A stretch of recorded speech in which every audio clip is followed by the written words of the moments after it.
Okay. Well, it's actually really exciting that we have all of us here today. I'm I know it's a excited. big family reunion orgy. Well, this will be Mm. the whole crowd everyone will get in May for Spooky Empire. So if Yeah, everyone there comes you out go. to see us, yay. Yeah, yeah. Plus, Yahira, she tried on her Leatherface like it's a one piece, It's and a it's a dress. is it a dress? Well, there's enough anal camel toe to go around, so. Oh my God. We have the same dress. We're gonna Oh, wear okay. it together. Yeah. Well, we'll see about that. She's like, this got really big on me. What happens? And I bend down. I'm like, no, it's fine. Just I'm craving a croissant for some reason, but other than that, it's all good. I love it. Doug. Oh my God. Me. All right. Oh my God. Okay. Hey, all you mutant goons from beyond. We're back with an all new episode for Monster May. Aren't you scared of monsters? Well, I sure as fuck am. Anyway, I'm back here again with a little hiatus here for a minute because work's been crazy. But I'm Doug, and today we got a real good one for you. Actually, one of my childhood favorites. I saw this when I was 11 years old. But anyway, let's get into our goons here. I'm Doug, and welcome to the show. You know, for all your new favorite horror media, new favorite horror shit, old shit, big shit, any kind of shit. It's all good. All right, let's go down the line here. Hey y'all. It's Aid. Yay. Oh, very good. Yay. Hi guys, how y'all doing? I hope you're having a great day. Mm. Hi, everybody. It's me, Mikey. I Oh. love the Mario. But anyway, guys, has there been any good shit that you guys saw recently before we get into the movie today?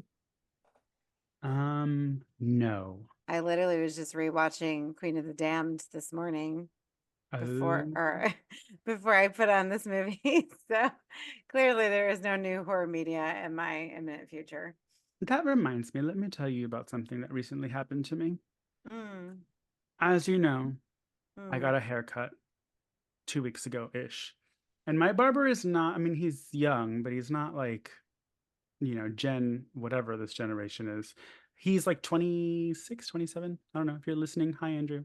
And he owns the barbershop, and one of the other barbers was playing music, and it was the Deftones Change. Mm. And I was like, oh, whatever, it's cool. And so I looked at him and I mentioned something about Aaliyah. He's like, who's that? And I was like, Aaliyah? And he was like, Oh, yeah. And Who is that? I was like, my barber. And I was like, do you know where this song's from? He was like, no. And I was like, and so I looked at the guy, like the barber next to him, and I was like, you know who Aaliyah is, right? He's like, yeah, man, Queen of the Damned. And I was like, see, I told you, I'm not the weird one. So literally, I had to explain. My explanation was she's the Black Selena. But it's oh I my mean, facts. God. well, I mean, she Facts. is because she died early. And people wear her on their shirts. They are Yeah, always like sad of what she could have done. yeah. Yeah. And so that's what I mean. I don't mean like their music is the same, but I was just like, man, this is the first time I've been like jaw dropped that someone didn't know a pop culture from like my You mean how early we are life. most of the time? You say you haven't seen something on the show. Is that what you're trying to say? Yes. But Yeah. I only have 25 years of that. Y'all are much older than me. Well, Excuse you, I'm younger. I'm younger than you, Mikey. So By a there. month. By a month or two. well, people never get my references when I'm like Bonnie Rotten, Nicki Minaj. Okay, well that's a little So, different. anyway, I'm going off my keister again here. So yeah, we were back here with monsters. We're doing a bunch of foam latex creatures here. That's honestly like nowadays I feel like it's a lost art. But today's Mm, film is a sequel to one of my favorite films. I did my homework. I'm wearing my basket case shirt here. But mm. Nice. a lot of people have seen Basket Case, but a lot of people haven't seen the sequels. And sometimes they say there was a Basket Case 2 and 3. But yeah, I'm like, yeah, they're fucking great. So Basket Case 2, the funny thing is here for you YouTube viewers here, let me give you a little surprise. I got Basket Case 2 and 3, and I got these from a flea market in Ohio when I was about 10 or 11 years old. And this old frumpy fuck, like he was kind of like the VHS Nazi. Uh, Here's a gatekeeper of horror. Is that what you're trying to say? he was a real asshole, and I hope he's dead. But he probably is dead. He had white hair, and I was like 11 years old. But anyway, like I go to the flea market and I'd have money saved up because I used to cut grass. You know, when I was 10, fucking 11 years old, I'm surprised I didn't have any chopped up toes. But I would save up money from cutting the grass, and I went to his VHS because I used to love like movie because back in 2002, stuff wasn't streaming. So I remember I was digging through his stuff, and I love BasketCase because a friend showed me that when I was like at this Boy Scout camp when I was like around the same age. And I'm like, this is great. And then I went through this frumpy old guy's like VHS stuff he was selling at the flea market, and I came across BasketCase 2 and 3. And he was like, I'm not selling you that, kid. Get the fuck out of here. He told me to get the fuck out of here. He's like, I'm not selling you that. He's like, the Care Bears are down there. I'm like, I don't want fucking Care Bears. I want BasketCase 2, motherfucker. No, he's like, buddy, you don't understand what's happening right now. No. So what happened was he gave me a plastic bag, and he's like, I'm not selling you that. He's like, I'm not responsible. Look at the blood on the font. You want me to sell a kid that, and then I'd be responsible for their nightmares, pissing their pants? And I'm like, okay, that's fine. And then I showed him this one here, and I tried to like cover the thing. He's like, what's that? Is that It's Alive? I'm like, yeah. He's like, no, it's not a BasketCase 3. I'm not selling you that. So I'm like, holy shit. And I kept walking around. It was like a big horse track. So I kept walking around, and the guy's wife came out. She was, I hope she's dead too. And she was just as mean, but she must have not paid any attention to him yelling at me about buying these movies. So what I did was I tricked him, and he's like, she didn't know the prices either because they were $5 each, and all I had was like $7. So I'm like, I can only buy one of them. So what I did was I was just like, she came up to me, and I'm like, I just want these 2 movies. And he's like, oh, did he say you could buy those? I'm like, yeah, it's a fucking flea market. What do you want me to say? I'm 11 years old. Like, get the fuck out of here, stupid. And so what I did, he's like, what did he say? And then he was like talking to someone, and I'm like, yeah, he said I could get both of them for $5 because he's trying to get rid of them.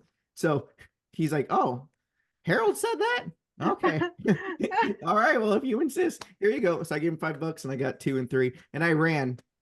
The guy saw me, and I ran. So did I steal? No, I didn't steal. I just haggled her, and I got away with these movies here. I mean, she should know her own prices.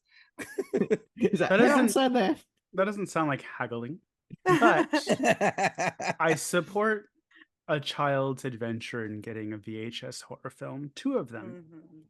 Yeah, and these are worn and tattered, but so when we watched BasketCase 2, I remember I watched the first one with my mom, and my mom's like, this is fucking disgusting. She's like, you were watching a movie with a ugly eraser having sex and fucking a girl. Because in the first one, remember, he's like on top of the girl riding her. And so when we watched BasketCase 2, we had to watch this for some reason, like in the basement, hidden from the parents. So I don't get it. For some reason, did you watch the movie? Yeah. There's many reasons to hide that from your parents when you're 11 years old. The first one, but here's the thing: when I was a kid, BasketCase 2 is kind of like Toxic Avenger Part 2. I was really disappointed when I first seen it because I wanted the sex, I wanted the sleaziness, I wanted the ugly atmosphere, I wanted like dirty New York. But this is a very different movie. It's very clean. It's upstate New York. Less punk rock, but the monsters were really cool, and it always stuck with me. So we would rewind this movie over and over again. Same with Part 3, because I like Part 3 as well too. But one thing that would annoy my friends and my brother and sister, we'd watch it and we'd always say like, "Oh, you look like this person. You look like one of the freaks, unique individuals." And it was one of those movies I didn't like it at first because I felt it was just a bridge movie to 3, because 3 is where all the action is. So 3 is a lot of fun. But yeah, that's my kind of thing on here. And then what's cool about this VHS is that Joe Bob Briggs rated it back in the day, 1990. It says it's perfect. Check it out. And that's from Joe Bob. Oh, So, wow. That's awesome. I think I like the sequels that related to me, because back I think I was like maybe 15, but I used to volunteer at a camp for like special needs people, or like people, autistic adults. So this movie kind of, I guess it's kind of wrong saying it now. God. But it like, like in the house where everyone's like, now Milo, don't eat all that lettuce, or how you doing, Fernando? So it was, I loved them. They were great people. And I was a volunteer. I was 15-year-old volunteering to help out with people, adults with special needs and stuff. And this is what the movie kind of reminded me of, like a house of like people, but they're nice people. Just I get you that. know, I get what you're saying. You're saying yeah, basically it was just everybody was kind of judged them, and this is the one place they felt safe.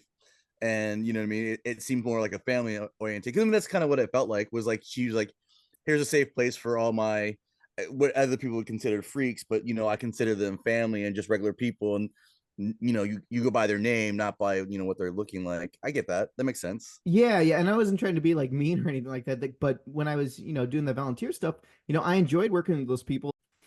No, it makes Maggie's sense. face, Maggie's I'm just like, should I keep this in the episode? I don't know. Well, I remember too, because there was I don't remember her name, but she didn't have any eyes, so she had her eye sockets out, and she would always rub hot sauce in her eye and scream. So she kind of reminded me of, like, one of the characters from the movie. But she was cool. Like, everyone was in this community together. I think So in general, this movie, any movie that has a group of individuals that go against society, it's always going to resonate with people that the general population doesn't see as what the everyday norm is.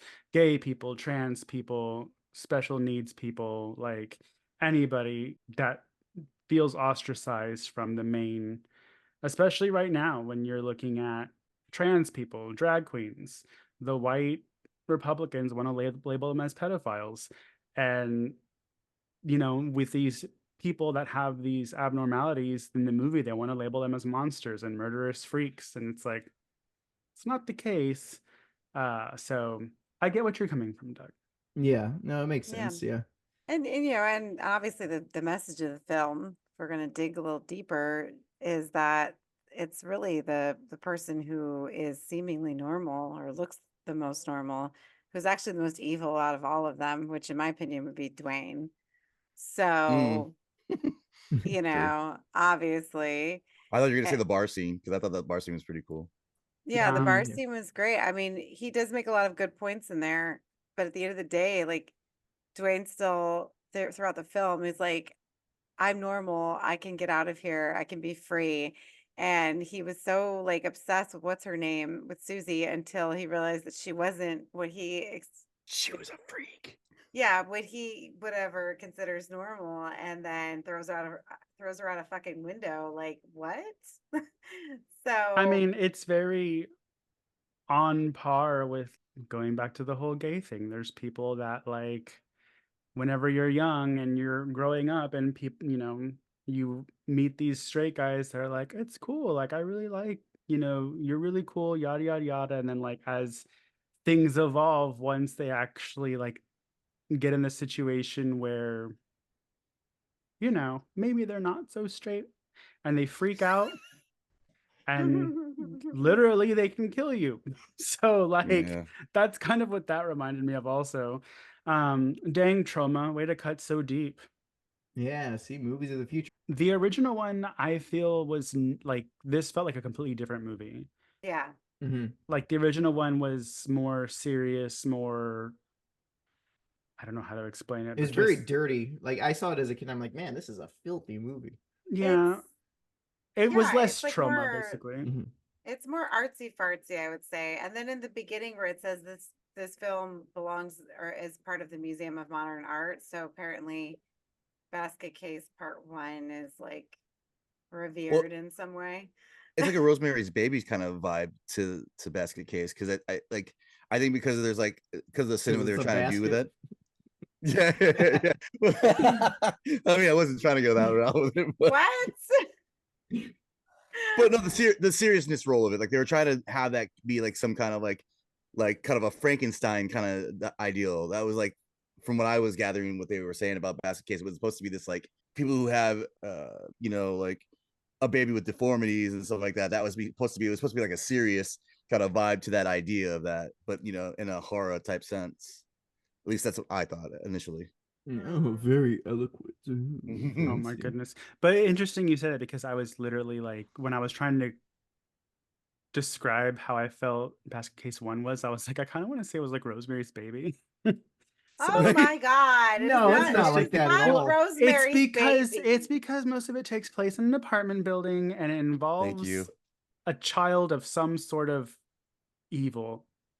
Yeah, but you don't even, the baby doesn't even come until the end of Rosemary's Baby. It still takes place in a high-rise apartment complex, just like Child's Play, which I still haven't seen. Get over it. You never seen the first one? No, I have it, but I haven't seen Oh, it. it's the best one. And I- it's a Christmas movie. Yeah. Doesn't it happen around Christmas? I will have you know, Yeah. the best Child's Play movie is the one where don't say she's it. stuck in the mansion in a wheelchair. Forgot what that was called. No mames a Is la that the verga. curse? That's the Curse of Chucky. The Curse of Chucky. Wait, Watch no. the first one. Do yourself a favor, fan your nuts. Well, anyway, I'm glad you guys enjoyed the film. It was really good being back on here amongst friends, amongst our own goons, which are basically our own little freak show here. So yeah, Thank so you. do yourselves a favor for you listeners out there. Watch Basket Case 2 and 3 with friends and family, and say like, oh, you look like this person, you look like that person. It's a great experience. Trust me. So he's trans? No. Oh, Because of I mean, I'm like, hey, he's Mikey, passing stop trans. I would've been- recording. Everybody say goodbye. goodbye and good die. And good die. Die. Bye. Bye. Bye. Whoa.